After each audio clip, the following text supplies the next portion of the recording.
Good morning, comic book fans. Welcome back to Comics in 5 Minutes. I'm your ever-loving Shorty, and I wasn't even going to do one this week. This is your last little bit before the new year when it'll all start fresh. But I read Duke, and I kind of only really read it because I've been reading the Transformers stuff, and I've not really been reading Void Rivals, but I thought, let's commit a little bit to this Energon Universe kind of thing, and I figured there's actually some stuff worth talking about in this. Starting with the artwork, before I get into the deeper kind of stuff, I've got the guy's name, Tom Rowley. Tom Rowley is the artist for this one, and very early on I realised I was going to like what he did. It reminds me an awful lot of the good artwork from the last run of Punisher, not the contemporary stuff, but more the flashback kind of things. It sets itself up really nicely to be kind of basic at like an intro level, but it gets what it needs to do. It does really good heroic posing, the action sequences are fantastic, it really does do dynamism quite well, and the characters all look fantastic. Everything I wanted to do, it does really well. Didn't blow my mind. There was no like, oh my god, I need to take photos and share it on social media kind of stuff, but it still absolutely stood out as being really, really solid artwork. But the main reason I was curious about this and what I thought I'd talk about a lot more was the fact that it's Joshua Williamson writing it. Sorry, it just occurs to me, I've never called him... Yeah, Williamson. I keep forgetting if it's Williams or Williamson. Joshua Williamson.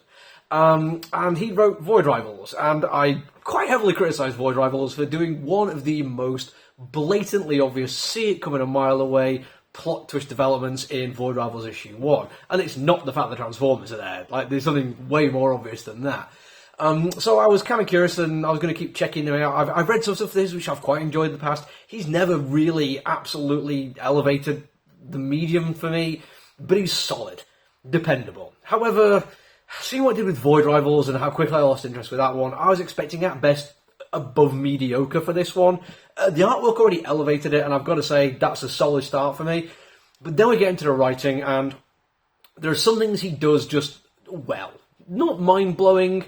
Like, the dialogue between the characters is perfectly acceptable. There's no, like, real sense of vibrancy to any of it, really. It advances the plot in ways which it just does. Like, it doesn't do it in any cool, interesting ways. The world building is there, but quite nicely handled, I'd say, because in the back matter he does get into some detail about how the fact that G.I. Joe's like a bunch of characters that he knows and loves from being a kid. There's an awful lot of lore out there already through like the stories, basically the cartoons and the comic books and things like that. He didn't want to reinvent the wheel or even paint too far outside the lines, but he wanted to at least make it so if you don't know any of that, it's a good jumping on point. And he does that pretty well, if I'm honest. Starting out with something basically just who the character is, the fact that they're always going to be a grunt, which is kind of nice. I like that because as an English guy who has a vague interest in military history, the idea that like this elite force for the toys and the cartoons and the comic books were just GI, which is General Infantry, I always felt it was a bit weird, but they kind of find a nice way to ground that. And then later on we have a moment where I started losing faith a little bit because there's a beat in it which Garth Ennis did better.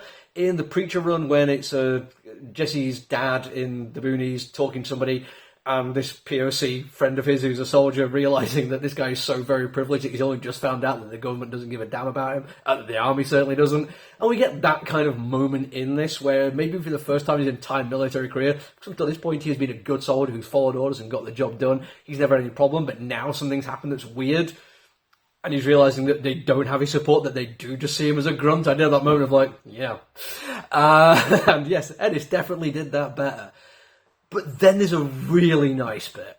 This is probably my favourite thing the comic does, which is they give him a reason to go investigating the Decepticons, the Transformers. This comes out through a part of Daniel Warren Johnson's Transformers issues. And he gets convinced by hanging out with conspiracy theorists it's actually a big military-industrial conspiracy, and he goes breaking into a private military contractors and sees all this advanced technology, and it was kind of nice to see some of this, because I recognised from some of the toys from being a kid that were like this advanced technology. It was like, oh, that's kind of cool, I like that. And it turns out, unsurprisingly, at least to me, that it's actually Cobra that's actually organising this kind of thing. Nothing to do with the Decepticons, at least as far as we know. But I did kind of like that the investigation of the Decepticons, of the Transformers, led him to Cobra. I thought that was like a really nice little riff on a way of expanding the universe in a way which had internal consistency. Verisimilitude was all there. The plot advanced in a really nice way.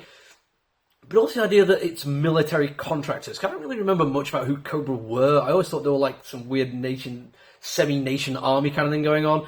But actually having them as being something that's maybe funded by the US taxpayer or for private interests operating on American soil. I kind of like the idea of that. And then the very next scene when the police turn up to arrest him and do the whole thing where he's going to get his ID and they go, no, he's got a gun and try and shoot him. They are clearly wearing outfits that are, if not heavily inspired, certainly a very obvious copy of the old Cobra General Troopers uniforms from the toys that I remember when I was a kid.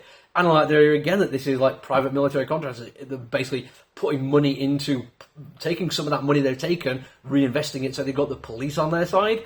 And I've got to say, I wasn't really expecting to go this way. But overt criticisms of government and the armed services and the police force was not what I was expecting. But it's kind of nice to see a little bit of a shift in that. It'll be interesting to see how it goes. Still, not the kind of comic book where I'm like, oh my god, I can't believe I ever thought this was not going to be amazing. But it was better than I expected. I don't like putting numbers on things, but I'd have thought if this was a 5 or a 6, I'd have been satisfied, and it maybe gets to a 7. And part of that is the artwork. The artwork is brilliant. The guy does a really, really good job. Like, if you've not seen the else by Tom Riley, go and check him out. He does some really cool things. That's it for now, though, until the new year. This is literally a bonus one. We're going to get back to it, hopefully, a bit more regularly in the new year, once you start getting regular comic deliveries again. So until then, look after each other, everyone. Stay safe. Bye.